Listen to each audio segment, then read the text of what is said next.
Good morning students. Hello students, आप सभी का new success coaching centre chemistry classes में स्वागत है। आप देखिएगा, अभी हमने आपको पार्ट 9 में न्यूमेरिकल्स पढ़ाए थे। अब मैं पार्ट 8 में न्यूमेरिकल पढ़ाए थे, सॉरी पार्ट 9 में फैराडे के वैद्युत अपघटन संबंधी नियम पढ़ाने जा रहा हूँ। तो वैद्युत अपघटन क्या होता है, ये आपने पहले पढ़ा था कि जब किसी जलीय विलयन में विद्युत धारा प्रवाहित करते हैं, जब किसी जलीय विलयन में विद्युत धारा प्रवाहित करते हैं तो जो हमारा वैद्युत अपघट्य है वो आयनों में टूट जाता है। कैसे? मान लीजिए यहाँ पे CuSO4 हमने वैद्युत अपघट्य के रूप में लिया, तो ये Cu double plus plus SO4 double minus आयनों में टूट जाए। तो विद्युत के द्वारा इसका अपघटन हो गया, ये आयनों में टूट गया, इसे हम वैद्युत अपघटन कहते हैं। इससे संबंधित वैद्युत अपघटन से संबंधित फैराडे ने अपने नियम दिए। फैराडे ने 2 नियम दिए हैं वैद्युत अपघटन संबंधी, जो कि मैं आपको बताने जा रहा हूं। वो इस प्रकार से है। फैराडे का प्रथम नियम, ठीक है ना, यहाँ पर होगा, हेडिंग डालेंगे प्रथम नियम। फैराडे का प्रथम नियम क्या है? प्रथम नियम देखिएगा,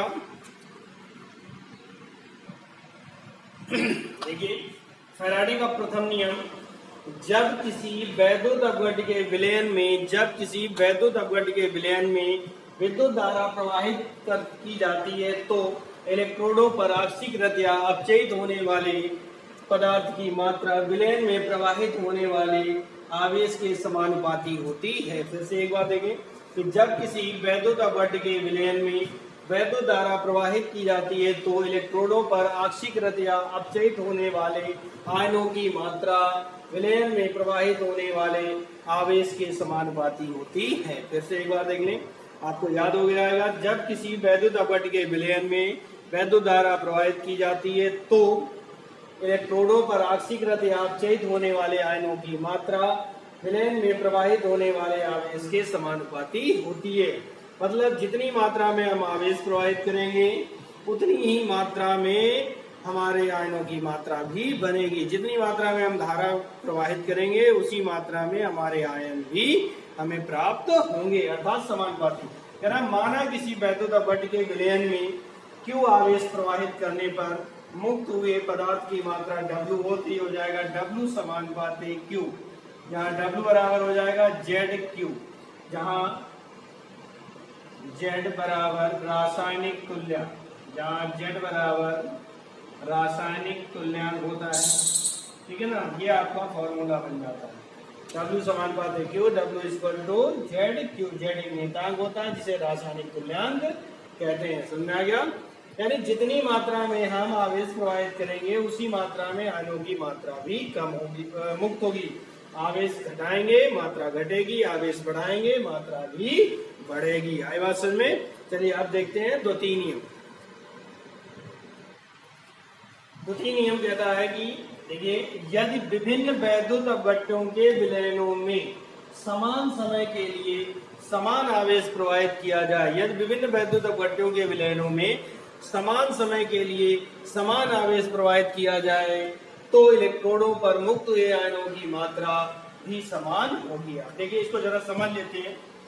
जैसे एक मान लो ये कॉपर सल्फेट का विलयन हो गया, दूसरा हमने NaCl का ले लिया, तीसरा मान लीजिए हमने FeSO4 का ले लिया, ठीक है ना। इन तीनों में ये विलयन करे हुए हैं इस तरह से, और इनमें एक एक इलेक्ट्रोड लगा दिया, ठीक है, इस तरह से इलेक्ट्रोड लगा दिया। मान लीजिए कि इसमें 1 एम्पीयर की धारा प्रवाहित हो रही, इसमें भी 1 एम्पीयर की धारा होगी और इसमें भी 1 एम्पीयर का आवेश होगा। समय मान लीजिए 2 सेकंड के लिए होता है, तो इसमें भी 2 सेकंड होगा, तो इसमें भी 2 सेकंड होगा, ठीक है ना। अब परिभाषा में क्या कहना कि यदि विभिन्न वैद्युत अपघट्यों के विलयनों में समान समय, देखिए तीनों में समान समय है, के लिए समान आवेश 1 है प्रवाहित किया जाए तो इलेक्ट्रोडों पर मुक्त हुए आयनों की मात्रा, अब अगर इसमें मान लीजिए कि 10 ग्राम तुल्यांक पदार्थ मुक्त होता है तो इसमें भी 10 ग्राम तुल्यांक होगा और इसमें भी 10 ग्राम तुल्यांक होगा। परिभाषा के अनुसार यदि विभिन्न वैद्युत अपघट्यों के विलयनों में समान समय, सबके लिए समान है, समान धारा प्रवाहित की जाए, समान आवेश प्रवाहित किया जाए तो इलेक्ट्रोडों पर मुक्त हुए आयनों की मात्रा भी समान होगी। इसे हम लिख सकते हैं W समानुपाती E। तो अगर हम इसको पक्षांतर करें तो W/E इक्वल टू स्थिरांक, एक नियतांक जुड़ेगा जो W/E स्थिरांक। आई बात समझ में आ गया होगा। ये चीज डायग्राम जो थे आपके समझने के लिए, ठीक है। ये हमारा फैराडे का 2-3 नियम कंप्लीट हुआ। याद हो गया होगा, 2-3 बात दोहरा लें जिससे कि आपको याद हो जाएगा। चलिए देखिए, एक शब्द आ रहा है संचारण। संचारण क्या होता है? संचारण मतलब धीरे धीरे क्षय होना, खत्म होना, धीरे धीरे लॉस होना। एक साथ नहीं खत्म होगा, धीरे धीरे लॉस होगा। इसके टाइम पीरियड में 6 महीने 6 साल का भी समय लग सकता है। जैसे आपने देखा होगा, कह रहा है वायु और नमी की उपस्थिति में, वायु और जल की उपस्थिति में धातु का धीरे धीरे क्षय होना संचारण कहलाता है। वायु और नमी की उपस्थिति में धातु का धीरे धीरे क्षय होना संचारण कहलाता है। ये एक वैद्युत रासायनिक प्रक्रिया होती है। देखिए कैसे होता है। आप जानते हैं आपके घर में लोहे के गेट लगे होते हैं, है ना।